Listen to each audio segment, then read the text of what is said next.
Hola, buenos días. Mi nombre es Federico Rosito, soy médico, docente en la carrera de patología y en el día de hoy vamos a ver el caso problema de enfisema. Dentro de la materia Patología 2, el enfisema se ubica dentro de la unidad temática de pulmón, lo cual corresponde al capítulo 15 de la bibliografía de Patología Estructural y Funcional de Robert Cotran, de la novena edición, en la sección de enfermedades pulmonares obstructivas. El enfisema constituye una de las principales enfermedades pulmonares obstructivas junto con la bronquitis crónica, el asma y las bronquiectasias. Para esto vamos a comenzar leyendo el caso clínico. Es interesante a medida que se va leyendo ir pensando qué factores de riesgo, qué clínica presenta el paciente. Paciente de 84 años de edad, de sexo masculino, que se interna por dolor precordial y disnea intensa. Es derivado de unidad coronaria. Padre falleció por cáncer de pulmón, madre por accidente cerebrovascular. Oriundo de Salta, trabajó como minero durante 10 años y cree haber sido tratado en ese tiempo por tuberculosis. Fumador de 15 cigarrillos diarios durante 40 años, hábito que abandonó hace 5 años. Desde los 70 años, presenta claudicación intermitente. Actualmente solo camina 30 metros y debe descansar. A los 72 años fue operado el carcinoma uroterial de vejiga. Fallece a los 2 días de su internación por taponamiento cardíaco. Es decir, estamos viendo todo este caso clínico con la descripción clínica del paciente, menciona muchísimos factores antecedentes de este paciente, como así también la evolución del cuadro clínico, el que fallece 2 días luego de su internación. Ante esto nos pregunta, definido enfisema, ¿cuál es su etiopatogenia? ¿Cómo se relaciona sus antecedentes con el enfisema? ¿Qué tipos de enfisema conoce y en qué se basa su clasificación? Vamos a definir enfisema como una condición pulmonar, es decir, ya sabemos que es una condición que se en los pulmones caracterizada por un aumento anormal.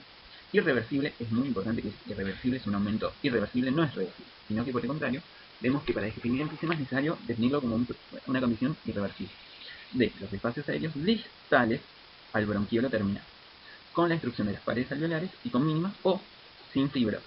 Este último concepto también muchas veces suele prestar la confusión, pero hay que tener presente que en la definición de enfisema se define como este aumento anormal de espacios aéreos irreversibles distales al bronquiolo terminal y, sumamente importante, que presenta mínima o no presenta fibrosis. Una vez definido, vamos a ver que se puede clasificar según su distribución anatómica dentro del lobulillo.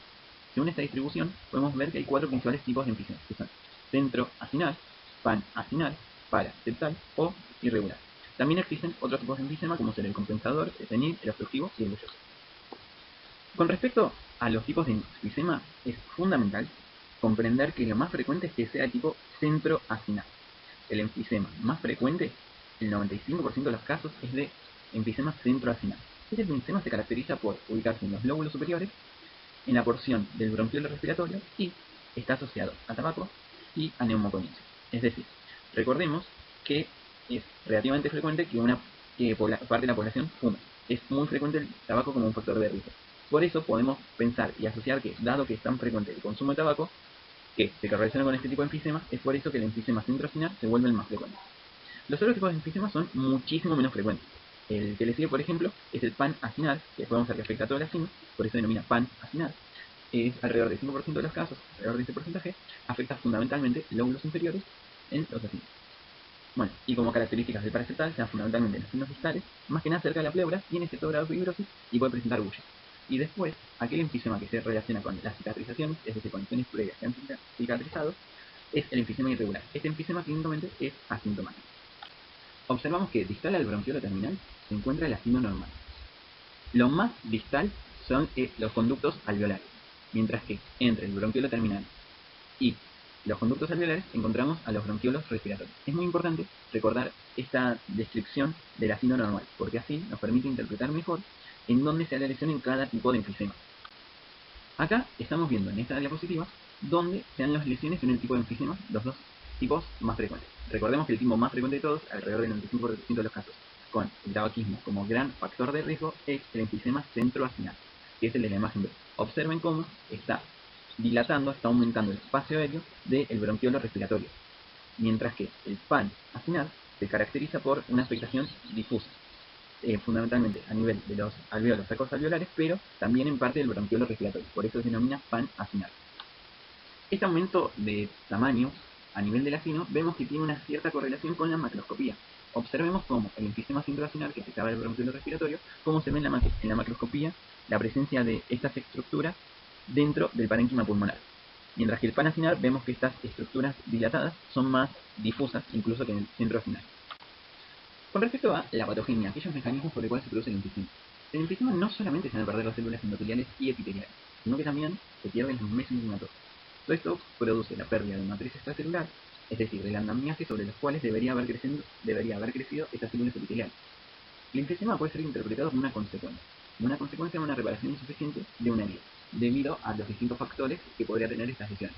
Recordemos que el enfisema más frecuente es el centroacinal, con un gran factor de riesgo que es el tabaquismo. Ya hemos visto las imágenes del enfisema centroacinal y paracinal, y acá estamos viendo las bullas, estas grandes estructuras que se observan en el tipo de enfisema bulloso. Con respecto a la morfología, se ven pérdidas de alveolos con reducción del número de capilares alveolares. Recordemos que no solamente se pierden células epiteliales, también se pierde parte de la matriz extracelular y células mesencémicas. Los bronquiolos respiratorios y terminales pueden estar deformados por la pérdida de los tabiques que contribuye a anclar estas estructuras. Cuando se produce esta pérdida de tejido elástico en los tabiques alveolares circundantes, se reduce la tracción radial sobre vías respiratorias pequeñas y por lo tanto, esto es muy importante, se tiende al colapso durante la expiración. Esto representa una causa importante de obstrucción crónica del flujo aéreo en el enfisema grave.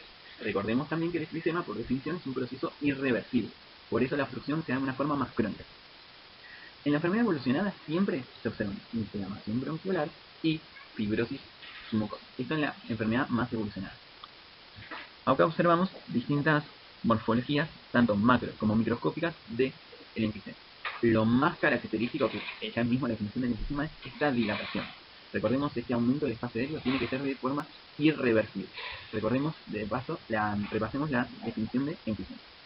Observemos otra imagen macroscópica de cómo se visualiza el enfisema, mientras que en la microscopía se observan estos alvéolos anormalmente grandes separados con unos tabiques finos. Recordemos cómo es la pérdida, la patogenia durante el proceso de enfisema.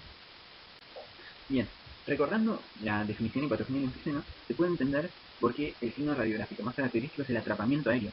Se ve una hiperclaridad del parénquima pulmonar no homogénea, sino por el contrario, heterogénea, con esto también es muy importante, un descenso, aplanamiento o incluso inversión del diafragma.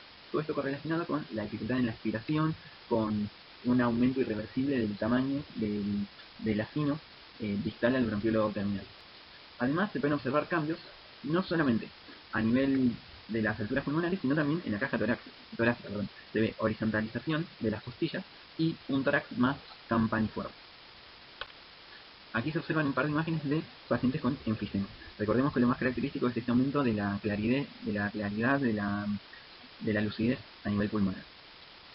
Con respecto a la clínica de pacientes con enfisema, habitualmente la disnea es el primer síntoma. Comienza insidiosamente, gradualmente, pero es progresiva de forma continua. Recordemos que el enfisema es una alteración crónica, es una alteración irreversible que insidiosamente se van dando los síntomas, fundamentalmente la disnea. En pacientes con bronquitis crónica o con bronquitis asmática crónica subyacente, además del enfisema, la tos y las sibilancias pueden ser los síntomas iniciales. Recordemos que lo más frecuente es que es disnea, pero en ocasiones puede haber tos o sibilancias iniciales. El coeficiente PEP sub 1 sobre la capacidad vital funcional está disminuida. Recordemos que esto es lo que se denomina el índice Ticunov, que está correlacionado con el flujo expirado, o el volumen expirado, mejor dicho, durante el primer segundo con respecto a el total que ha expirado un paciente durante la prueba de una espirometría. Está muy correlacionado con el grado de obstrucción respiratoria. Se desarrolla en ocasiones una hipertensión pulmonar secundaria. Esto está correlacionado con la hipoxia a nivel pulmonar, lo cual genera un espasmo de los vasos pulmonares. Esto genera pérdida de capilares pulmonares por la destrucción de los alveolos al mismo tiempo, en simultáneo. Recordemos que esto puede generar una hipertensión pulmonar secundaria. La muerte por enfisema es secundaria a la insuficiencia pulmonar, con acidosis respiratoria, hipoxia y coma, o a una insuficiencia cardíaca derecha, también denominada por pulmonar. Esto es fundamental en los ejercicios, los casos clínicos y la clase de cardiovascular, de patologías cardiovasculares. Dentro de hipertensión pulmonar por pulmonares podemos describir el enfisema como una de sus posibles etiologías. Y es fundamental también recordar que si un paciente presenta enfisema, entonces generalmente va lamentablemente a fallecer o por insuficiencia pulmonar o por una insuficiencia cardíaca derecha secundaria de hipertensión pulmonar por esta patología. Bien, recordando el caso clínico visto inicialmente, se puede definir el enfisema, como ya lo hemos visto. La etiopatología es múltiple, pero lo más frecuente, recordemos que es el tabaquismo. Se relaciona con un montón de antecedentes de este paciente, pero la edad, el sexo masculino, bueno, la clínica tiene mucho que ver también, pero sin duda, uno de los principales antecedentes que hay que tener en cuenta es el hecho de haber sido fumador. Por más de que hace 5 años haya dejado de fumar, recordemos que el enfisema es una lesión irreversible, es decir, lo que ya ha sido lesionado, ese aumento del espacio aéreo ya es irreversible. Entonces, por más de que el paciente deje de fumar, lo cual claramente es fundamental para el tratamiento, también ocurre que estas lesiones ya están dadas. Por eso la importancia de la prevención. ¿Qué tipos de enfisema conoce? Ya lo hemos visto. Que basadas a su clasificación fundamentalmente según la ubicación dentro de la ciencia. Espero que les sea útil esta presentación, les deseo mucha suerte y nos mantenemos en contacto por las herramientas virtuales.